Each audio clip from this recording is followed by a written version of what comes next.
Aberinkula. In 1881, an unknown French archaeologist discovered the mummy of Amenhotep I, the second pharaoh of the 18th dynasty of Egypt. It had already been moved, most likely by officials from the 20th or 21st dynasty, in order to protect it from grave robbers and other unsavoury types. For some reason, it is the only royal mummy that has never been unwrapped and examined by Egyptologists, remaining shrouded in mystery. The biggest mystery of all, however, is that Amenhotep's tomb has never been found. Until now. Luxor, Egypt, present day. Dr Maggie Reid and her two most trusted colleagues, Dr Philip Branscombe and Dr Ed Lawrence, are making headway on a dig adjacent to the ancient temple complex of Karnak, and are being accompanied by local Egyptologist Dr Tarek Ghali. How are you finding the heat today? I really should be used to it by now. I've only been doing this for 40 years, but I swear it gets hotter every year. It probably does. My fig tree needs a lot more water than it used to. I meant to say, I really can't thank you enough for expediting the digging permit, Dr Ghali. Ghali. Best to call me Tarek. Easier on the tongue. Of course. Tarek. Anyway, you have no idea how helpful this is. I don't usually get such strong gut feelings about a site, but this was absolutely screaming to me. I just can't believe nobody thought to dig here before. Oh, they did.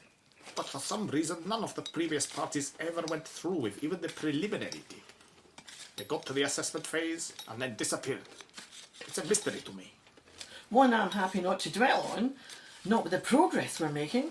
And you still have no idea what you're looking for? The rest of Nefertari's remains, if my calculations are correct. Although who knows at this point? Hello, I can see something. Oh, looks like progress already. What is it, Dr Branscombe? I can see the top of a large piece of stone. The corner piece. I think there's another. Ed, pass me that large trowel. Here you are. Goodness. I think you might have reached the top there, Phil. Looks like I owe you a tenner. Let's hold the betting until I can get a little deeper down, shall we? That brush as well, if you can. No, the larger one. Thanks. Anything significant in the sand? Well, not as far as I can tell. It's been pretty clear until we hit the stone. See? It's opening out quite nicely there. I think I can see the start of the next block. Tarek, what do you think? It definitely has the feel of a structure. The placement of the stones. This feels big. The way it's going, there's enough space between this border and the next site for a tomb to be underneath. Perhaps you will find the rest of Queen Nefertari after all. Goodness. I hope you're right. What a find that would be. After several long, gruelling weeks and months, Maggie, Ed, Philip and Tarek, along with some very enthusiastic locals, finally uncovered what they thought was the entrance to Nefertari's burial place, containing what they thought was the rest of her bones.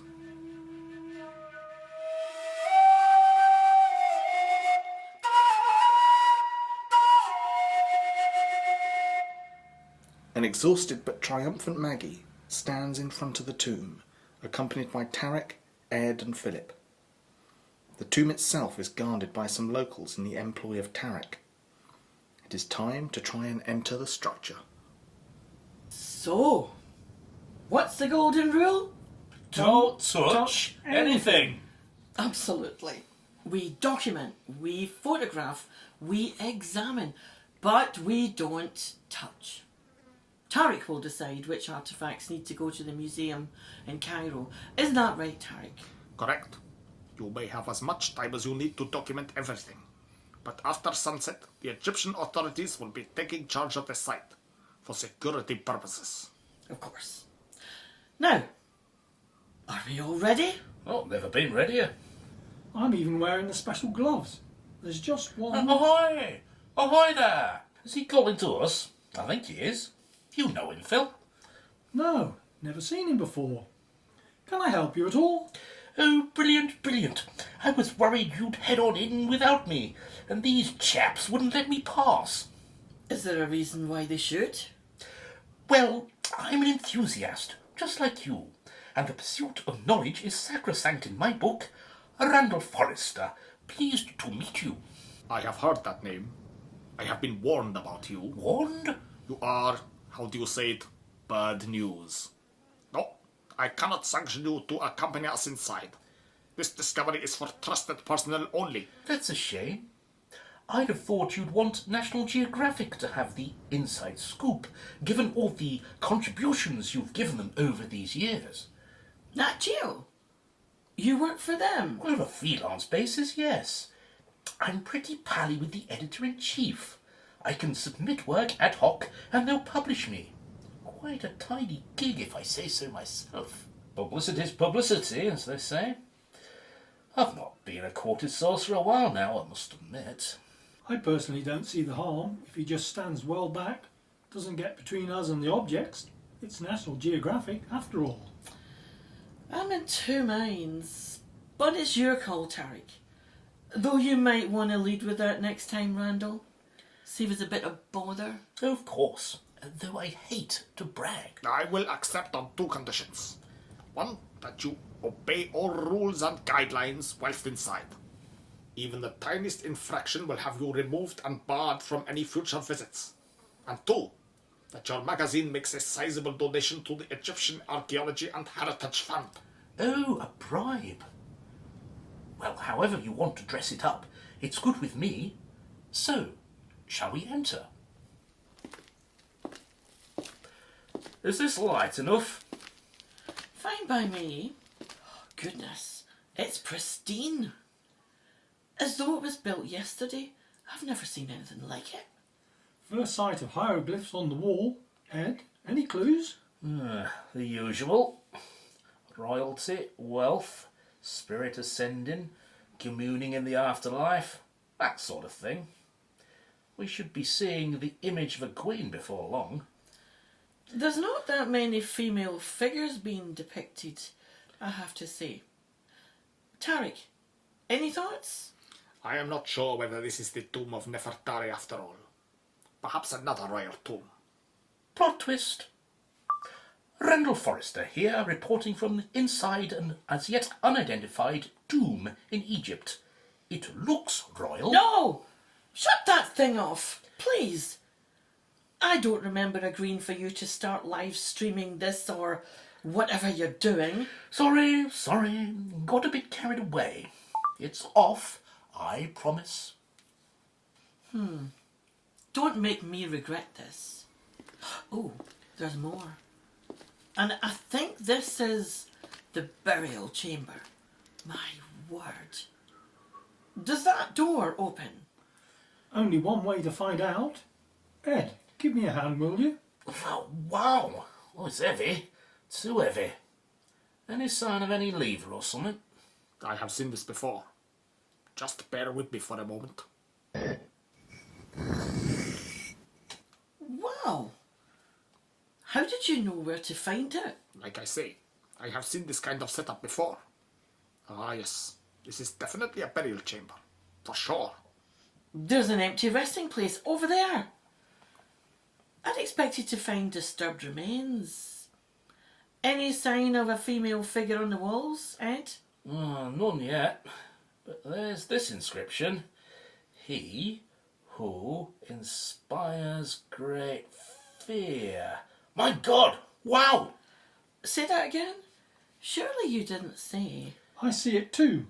Dr. Tariq, are you seeing this? It can only be. This is it.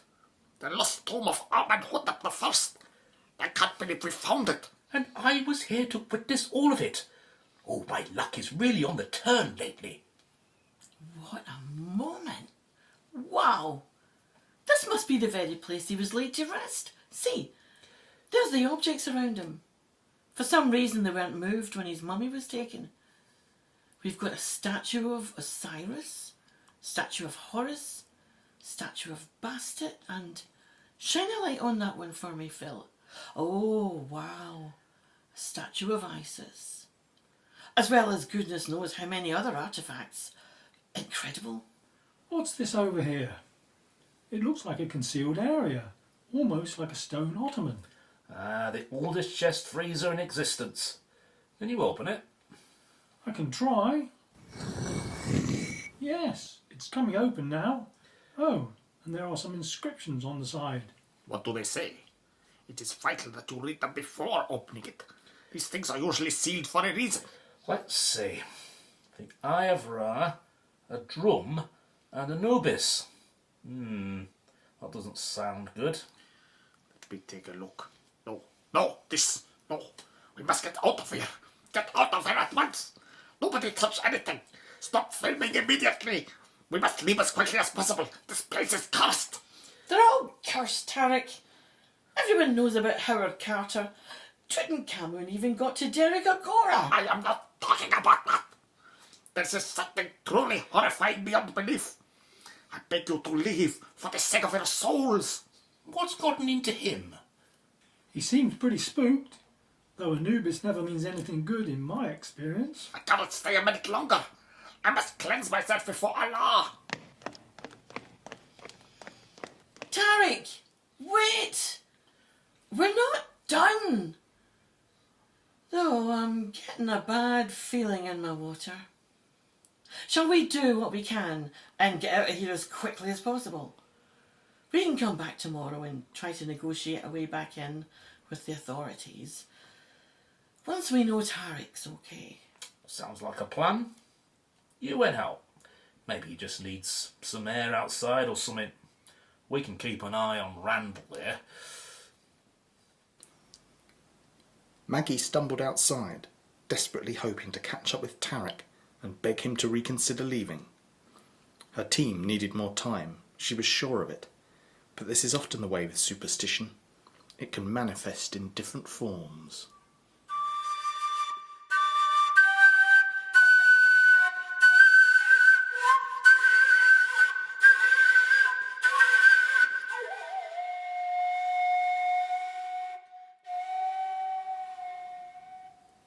Ed and Philip are back at the hotel, debriefing after an eventful day. Maggie has retired to her room. Tarek has gone to the mosque. Randall is wherever Randall is. Ed closes the door and turns guiltily to Philip, opening a bag to reveal the statue of Isis and the statue of Bastet. Are we bad people? No, but we might have just done a really bad thing, although I don't trust that Randall guy. Oh, me neither. I felt like he'd swipe half the objects when me back was turned. I kept my eye on him just in case. Well, apart from when we were putting the lid back on that big chest thing. Oh, I thought you had him covered then. Surely there wasn't enough time. No, we'd have seen him put one of those statues in his bag, surely. Did he even have a bag? Ah, no matter. Either way, we got the best of them, and I certainly won't be selling these on the dark web, or wherever people like him do their business.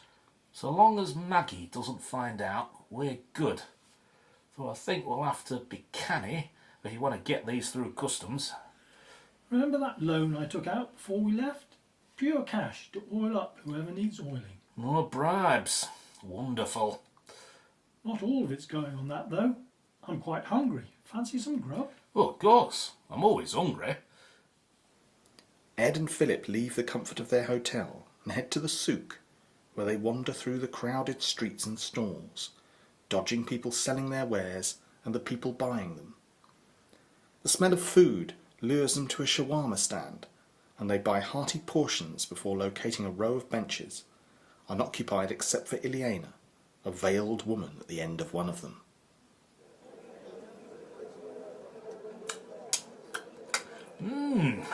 This is lovely. Well, best have had it a long time. Wow. Can't wait to see what the rest of their food's like. The taste of avarice is always bitter. I beg your pardon? You are treading the tightrope to destruction. Your quest is deadly. You must have us confused with someone else, madam. We're just archaeologists. Relinquish that which does not belong to you. The eye of fate will not look lightly upon you. I don't know what the bloody hell she's talking about. Do you? Not a clue. Unless she means the tomb. No, how could she know? There, lady. Where did she go? She was just there a minute ago. We only looked away for a second. Unless it's the heat playing tricks on us. Ah, it is hot, that's for sure. Maybe she was just some kind of weirdo. No maybe about it. She was definitely weird. Oh well, can't let that dent our enjoyment of this food. And so, they feasted on the finest street food Luxor had to offer. But Ilyena's words stuck in their minds a little, in the solitude and silence of their hotel rooms.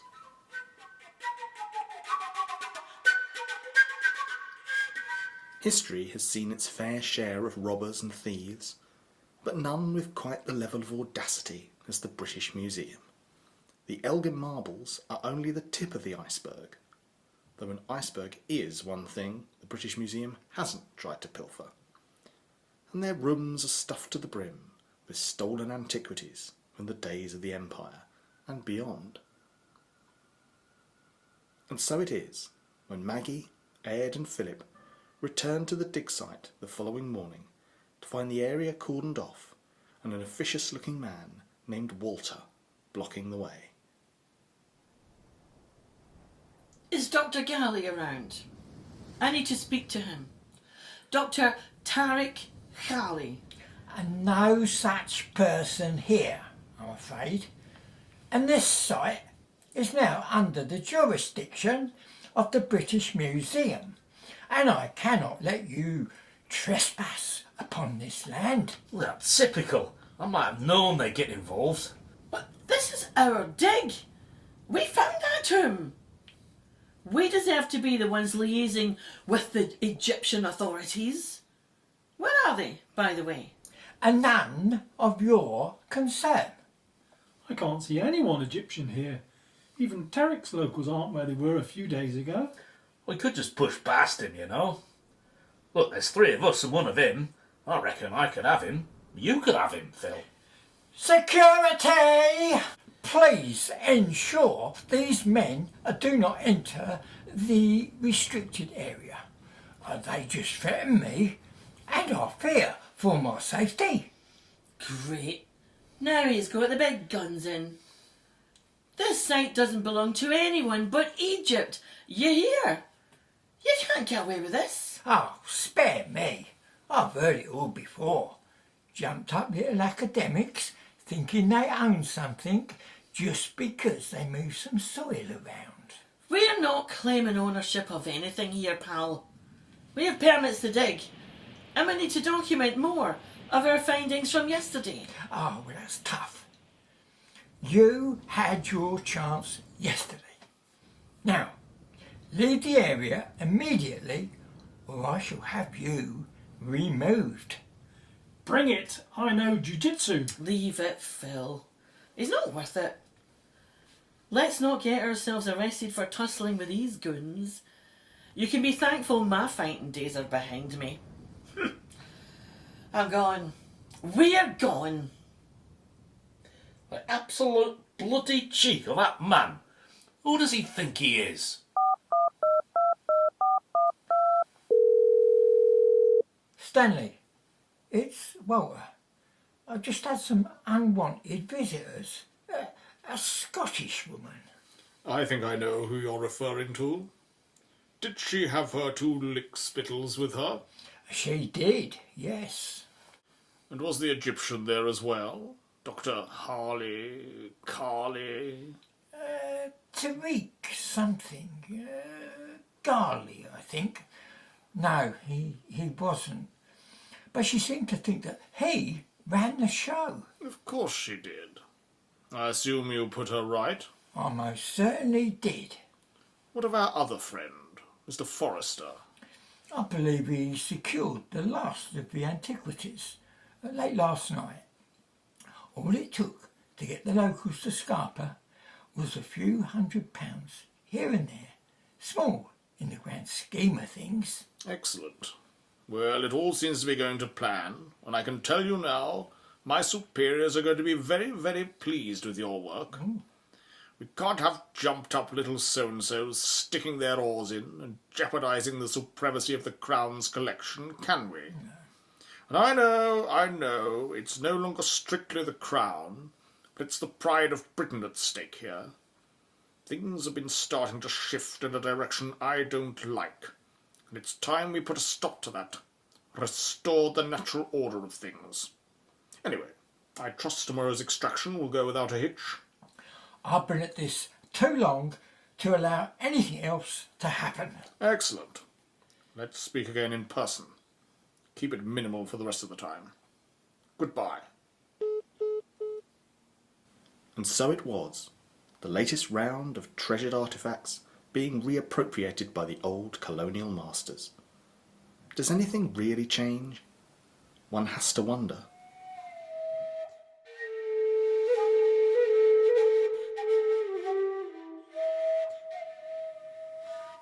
A disconsolate Maggie is preparing for her return to the UK and trying to cheer herself up with some trinkets from the souk when she becomes aware of someone watching her. Hello? Is anyone there? You're giving me the creeps. An ill wind is blowing. It is blowing on those who trespass and steal. Oh, tell me about it. We've had these British Museum chumps to deal with. Oh, I can't stand them. They're so arrogant. Lies can kill. Well, I wouldn't go that far. Unless you're pretending to be a heart surgeon or something. Karma will come for the thieves. And it is heavy. Heavy with the weight of a moon, of Ra, of Osiris and Isis, of Anubis, Horus, and 5,000 years of history behind it. Once the die has been cast, there is no escaping it. Let's hope so, aye. You mind how you go, okay? What time is it anyway? Time for lunch, I think. Hey, do you fancy some... Where does she go? Goodness me, what's going on? I feel like I'm tripping. Maggie heads back to the hotel, grabbing a spot of lunch on the way, and bumps into Randall. Well, hello there. We must stop meeting like this. People will begin to ask questions. Wouldn't be any stranger than the morning I've just had. Although I'd be in a much better mood if we'd been allowed to revisit the site. But the British... I can't keep going over that. It's doing my head in. Oh, that's too bad for you. Look, life's like a game of poker. You hold your cards, play your hand, hope to God it's better than the chap next to you. You might even have to bluff every now and then. But here's the thing. The house always wins. Every time. So you just learn to brush it off. Sage advice. Never thought I'd be admitting to that, but there we go. Anyway, I've got a plane to catch. You have a safe trip back too. Of course. Although mine will be a lot more fruitful than yours, my dear Margaret. A lot more.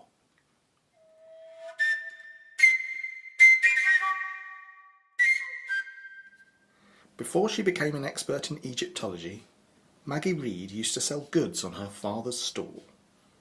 She learned how to haggle, and this served her well in those early trips to Egypt. She hasn't forgotten the skill, and so prepares to approach Stanley Beaufort, back in the UK. The British Museum, Stanley's office. Maggie stands outside, psyching herself up. Dr. Reid, it's been a while.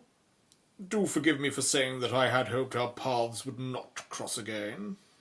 I can assure you the feeling's mutual. I'm going to assume the content of this conversation ahead of time, save us some bother. The answer is no. You cannot have the antiquities recovered from the tomb of Amenhotep I. They are of vital cultural significance to the British Museum and cannot be relinquished. Recovered? We were the ones that excavated the tomb. Us. And half a dozen locals. It was our discovery, our work. For which you will be noted in the acknowledgements of our monthly journal, of course. All those weeks in the blazing hot sun, and we're given a footnote? And afterward? Well, this is just typical.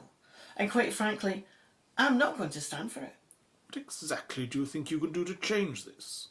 A heist? Don't make me laugh. A legal challenge. You have stolen these artefacts from the Egyptian government, and in doing so, may be in violation of diplomatic relations. Tenuous at best. Well, that's for the courts to decide.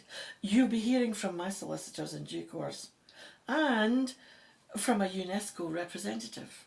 A couple of do-gooders versus the British state. You've got no chance. We'll have more lawyers than you can fit inside a courtroom. Our resources are endless. You think you've seen a courtroom battle? You've got no idea what's about to hit you. And yes, I mean you personally. You and your team. We'll be suing you for bringing the museum to disrepute. You'll be ruined. Homeless. You're a nasty little man, aren't you? Can I add defamation of character to the charge list? You've not heard the last of this.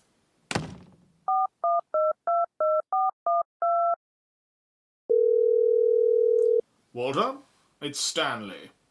The Scottish archaeologist paid me a visit. Apparently she plans to take this to the courts. Oh, let her try, I say. Well, that's what I said. Though I have a feeling she'll reconsider her approach in due course, so we should be on the lookout for any future encounters with her and her two lackeys. Of course. Shall I let Randall know? Best not disturb him while he's archiving the finds. The auction's coming up, and we'll be in the money if it all goes to plan. Right-o.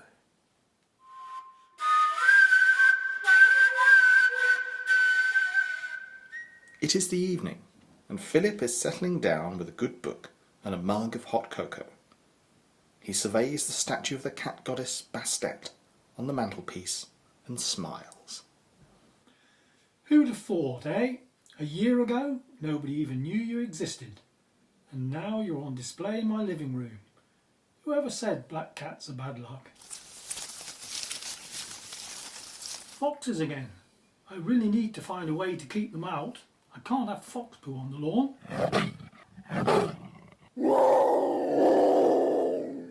Well, that didn't sound like a fox. Those bloody kids with their sound effects. I told you last time, if you don't stop playing these stupid practical...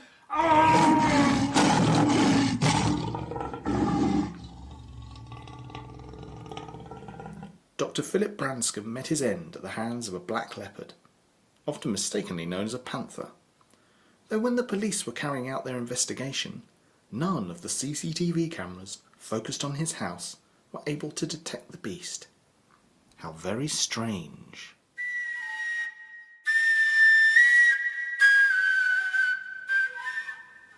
Maggie isn't one to give up so easily, and heads to Stanley's office a second time, the tragic and mysterious death of her colleague fresh in her mind. Back for round 2, are we? Condolences on the death of your colleague, by the way. I've not come to fight. Losing Philip like that puts these things into perspective. And I don't want a court battle. Though I am keen to honour the Egyptian government's faith in me. They're not best pleased that none of these items ended up in Cairo. Maybe we could do a deal. Cairo gets everything inside the adjacent room. You get everything else. I don't do deals. Come on. I'm trying to be fair here. I've not got the stomach for a legal fight. And wouldn't you rather be publishing journals and giving talks at the universities than sat in a stuffy courtroom? No means no. I'm not budging on this. and it'll take nothing short of a catastrophe to change my mind. So please, kindly remove yourself from my office. You'll regret this. Remember Howard Carter? Is that a threat? It's history. Perhaps you've lost touch with that. Maggie walked away, knowing her options were running thin. Things, however, would take a turn that nobody saw coming.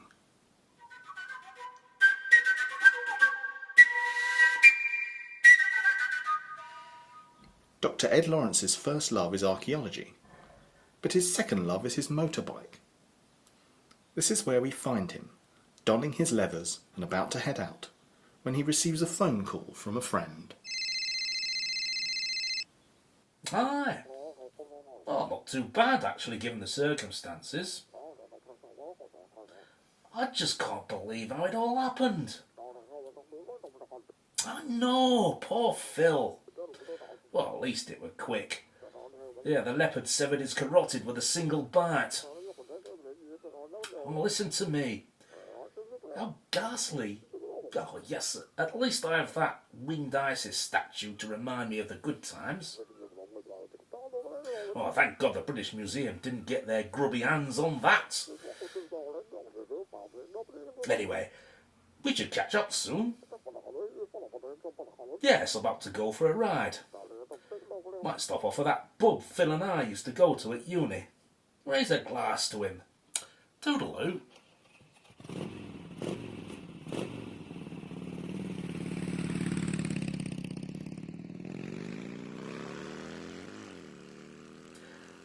To be on the open road. I love it. Ooh, better watch out. Here comes a tricky corner. Wait, stop! No!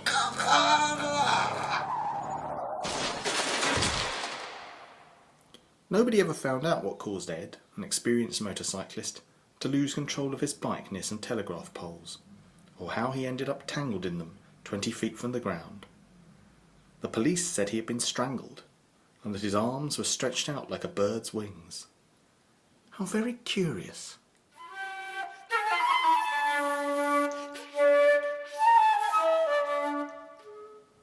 Walter is attending to some business in the bowels of the British Museum when he receives a phone call from a frantic Randall. Wally, my God, it's carnage! Slow down. Slow down. You're not making any sense. What's carnage? Bodies everywhere.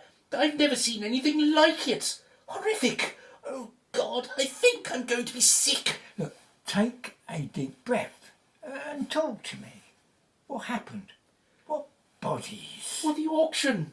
I loaded the 12 artefacts like you said, had them sent over via special courier to Farrington's for the auction. And I followed them after taking care of a spot of business. Oh, so far so good. Oh, my God, I can still see them. Don't get distracted. And then what happened? I head up the path to the main entrance, and suddenly there's a strange noise, like a sort of zooming. No, that's not right. More a hum. Then something that sounded like a rubber seal was being placed over something. It all sounded strange, so I head up to the door and try to open it. But it went shut. Locked, like I've never seen before. I think that can't be. I just saw everything go in there, and there wasn't even any gift to the door. Well, I went to the window, and that's when I saw it. Saw what? They were suffocating. The auctioneers, the guests, all of them. It was as if the air was being sucked out of the room. How the devil? It didn't stop there. You know what happens to bodies in space. All the blood vessels rupture. Their heads, they exploded. It was the worst thing I've ever seen. Or what I could see, of course. The windows were caked in blood and brains before long. That's not possible. But it happened. Oh, the police are here. That Reid woman said something about Howard Carter. You know who he was? Everyone in his team died.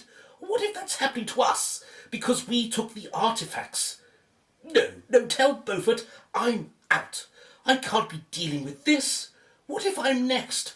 What if I'm a marked man? I'm done. I'm inclined to agree with you there. They have to go back to Egypt.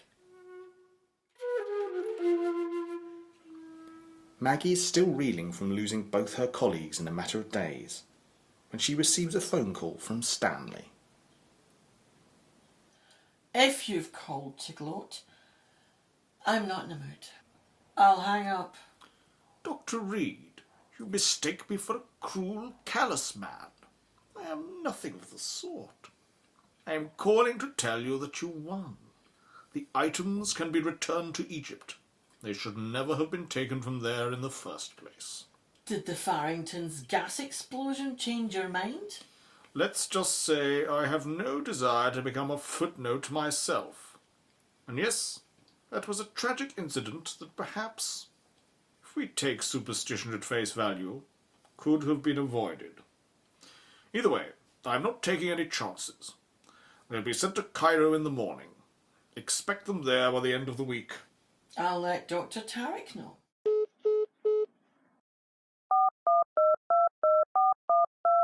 Tariq, it's Maggie Reid. I have some very good news. The items from Amenhotep can be returned to Egypt. All of them? As far as I know, yes. Even the drum? Hang on. I've got the inventory here. Let's see. Ah, yes. The drum too. Excellent news, don't you think? No! The drum cannot return to Egypt once it has been taken. What are you talking about? It belongs in the tomb. Once it has been disturbed, the Aberinkula must find a new resting place. Aberinkula? It is the name of the drum, originally from the kingdom of Mauritania. But this is a mere vessel for the demon that lives inside it. Keep it sealed and soundproofed, or it will call to you. How's it going to do that exactly? You will hear drumming, calling you to play, but you cannot answer the call. If you do, your soul will be damned and your body possessed. Please, it is of the gravest importance that it remains securely sealed and soundproofed. So, how do we stop it from doing what it does? A non-Egyptian must intercept it before it reaches Egyptian land. I guess that's me then. Looks like I'm catching another flight. Please, the fate of humanity depends upon it.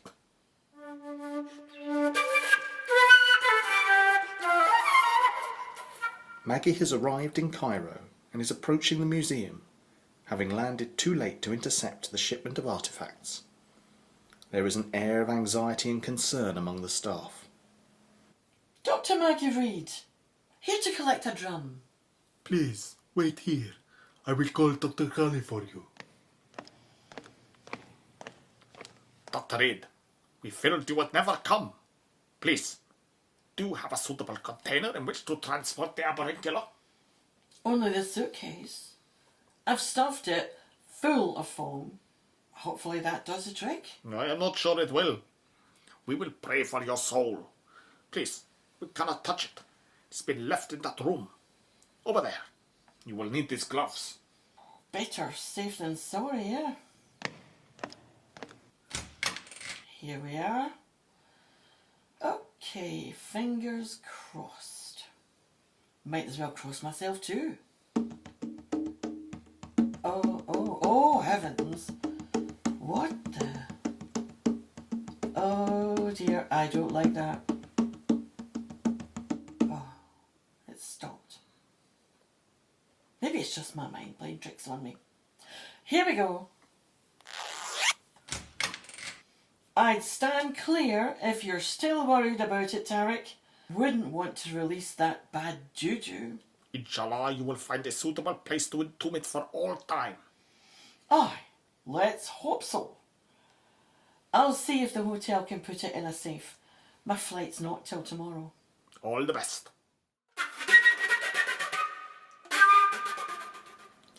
Luckily for Maggie, she was able to secure the drum inside a safe in the hotel and has decided to head out for some dinner. As she wanders through the streets of Cairo, she bumps into a familiar face. Do I know you? our paths crossed in the Valley of the Kings. I gave you a message, a warning. I hope you heeded it. Unbelievable. That was all the way down in Luxor. How'd you get up here? I go where I am meant to go, where the spirits send me. And the spirits told me to go to Al-Kahira on this date, at this location, that all will become clear. And, alhamdulillah, our journeys have intertwined once more. A year ago I'd have called the authorities, but after the events of the past couple of weeks, I'm not shocked. You have burned the Aberinkula, yes? Burnt? You must salt it and burn it. Did nobody say? No. Oddly enough, they didn't. The demon's power must be interfering with the spirit messages. As soon as you can, you must burn it. And if it is done away from Mizor, away from Egypt, the better. That's probably for the best. If I lit a bonfire here, I might get arrested. They're probably already cheesed off at me for letting the British steal the things in the first place. Anyway, I was about to have dinner. You fancy joining me? I think there's a nice place that does lentils over there. Where did she go?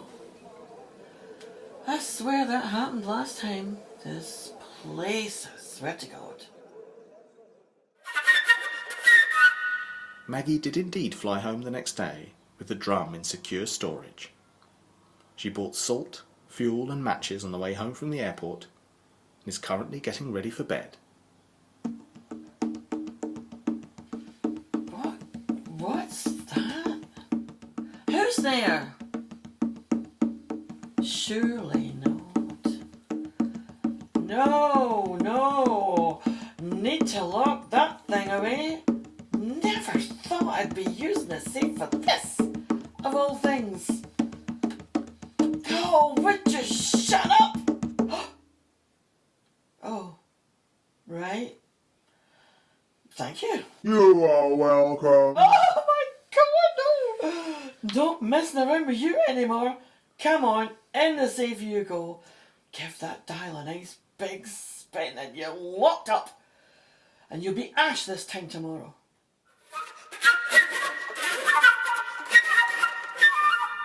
Maggie has the pyre ready, an old pallet she found no use for. She places the Aberinkula on the pyre and picks up the fuel, dousing it liberally. She then covers it in salt and picks up the matches. Oh, not again. Not now. Why is it so loud? Feels like my head's gonna explode. Oh, make it stop. Play me, and it will. Never. Then I will deafen you. No. Stop. I give in.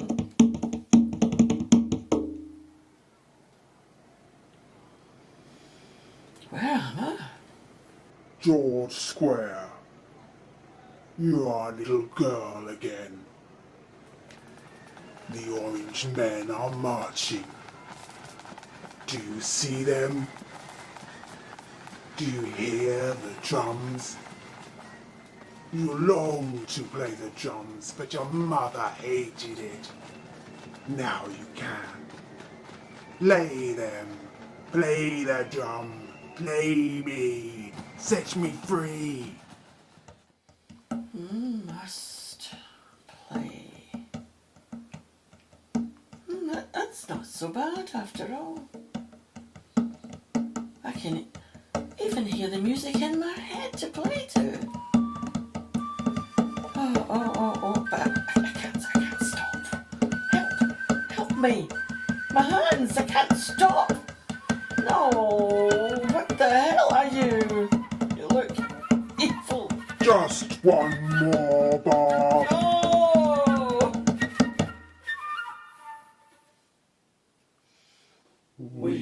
found a new home, a new vessel, one of great knowledge, intention, Occident. The time of Anubis is upon us. Humanity's bold future awaits. We do not have long. We feel this vessel start to decay. We must go to London. The Aberinkula, now in the body of Maggie, left her home in Glasgow and boarded a train to London. It held on to the drum in a bag, in case the human vessel decayed beyond use. Dr Maggie Reid was last seen leaving Euston Station in the late afternoon, holding a sports bag. She has since disappeared off the face of the earth. Extended family members and colleagues have looked for her, but have not been able to find her. It is as if she has simply vaporized.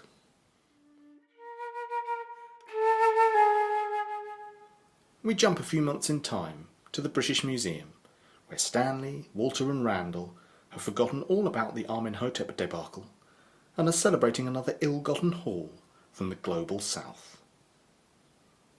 Another job well done, boys. I'm glad we went into business together, enhancing the reputation of the museum in the process. Not to mention our bank accounts. Oh, come now. Let's not lower the tone with talk of money. A true entrepreneur never discloses the contents of his wallet. Well, I guess I'm never going to be the true entrepreneur then. No, but you are a vital piece of the machine. Without you, we'd be all mouth and no trousers. I'll take that. The trousers of the operation. Shall I top us up? This Valpolicella is wonderful. Hats off to whoever gets you your plonk. I don't think Lord Fortescue would appreciate it being called plonk, but there we go. Those bloody street musicians again. I've been hearing them on and off all week. Every day it seems to get louder. Give it a rest, will you? I think that there's some nibbles in the next room. Let me go and... Oh!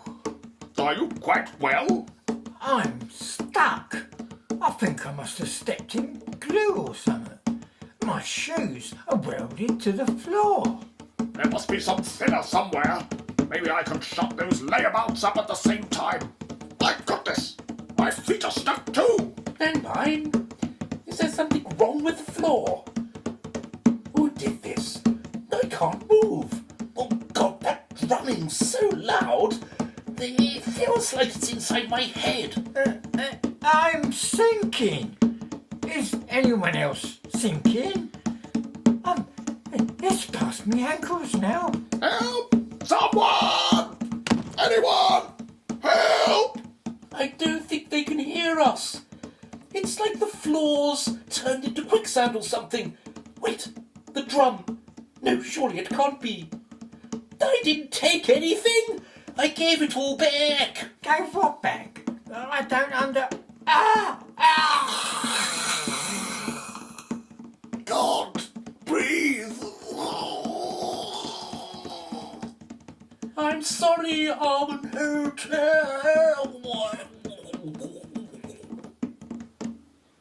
The floor soon sucked them inside, sealing up and hardening back to its original form. The drumming stopped too, and nobody ever found the bodies of Stanley Beaufort, Randall Forrester, or Walter Fisher ever again. It was assumed they had run off with the museum's money to start a new life in a far-off country. When your motivation is greed, people assume such things about you.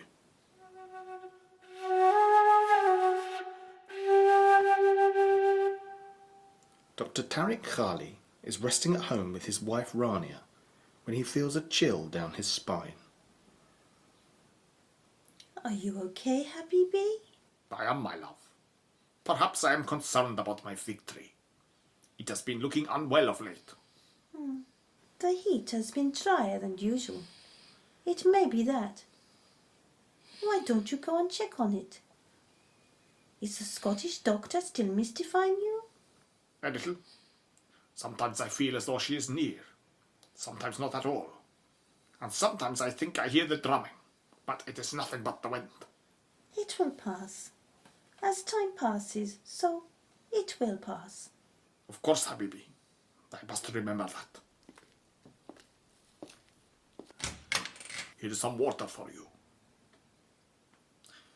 One day you will start to give us fruit again, fig tree. This fallow time will pass. Surely not. Maybe one day it will come for me too, like it did the Englishmen. But today is not that day. The drumming never did come for Tarek, and instead he had a long and illustrious career in Luxor. The British Museum never bothered him again, under newer and more progressive management since the mysterious disappearance of Stanley Beaufort. Tarek never forgot the discovery of the tomb of Amenhotep I, or the events that followed. That stayed with him, long after the music had faded. It is the end of another long day, and the British Prime Minister is at his desk in number 10 Downing Street. Let's see. Treasury report. How tedious. Fisheries? Come on, that'll have to wait until Monday. What's this? Ah, yes. Arsenal in action tomorrow night. Might see if Dan can get me 5 minutes with the manager. Yes, come in. Sir, the Egyptian delegation are here for the meeting with the king. That's not supposed to be until Monday. I know, but there were security concerns and... No matter, send them in. It's just one, sir. Mr. Ibrahim Yunis. Mr. Prime Minister, do accept our sincerest apologies for the intrusion at this late hour. No problem. How was the journey? A little turbulent, but we made it here. And we have some gifts. Oh, I like gifts. Sorry I haven't prepared ours yet. We've been backed up here. Treasury reports and the like. There is no apology necessary. Please, our first gift. Some Egyptian cotton. The finest. Oh, lovely. I love Egyptian cotton. And the second, an ancient drum, recovered from an archaeological dig down in the Valley of the Kings. Oh, that really is too kind. You shouldn't have. It is the least we could do. I shall leave you now, for it is late and I have matters to attend to. Yes, thank you. You've been most kind. Wow, a genuine antiquity. I can't wait to show this off to the rest of the front bench. Ha!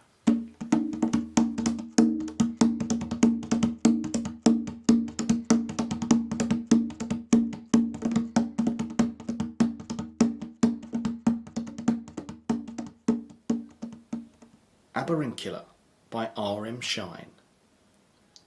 Maggie Reid was played by Irene Cunningham.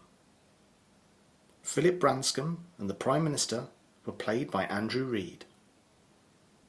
Ed Lawrence and Randall Forrester were played by Matt Reynolds.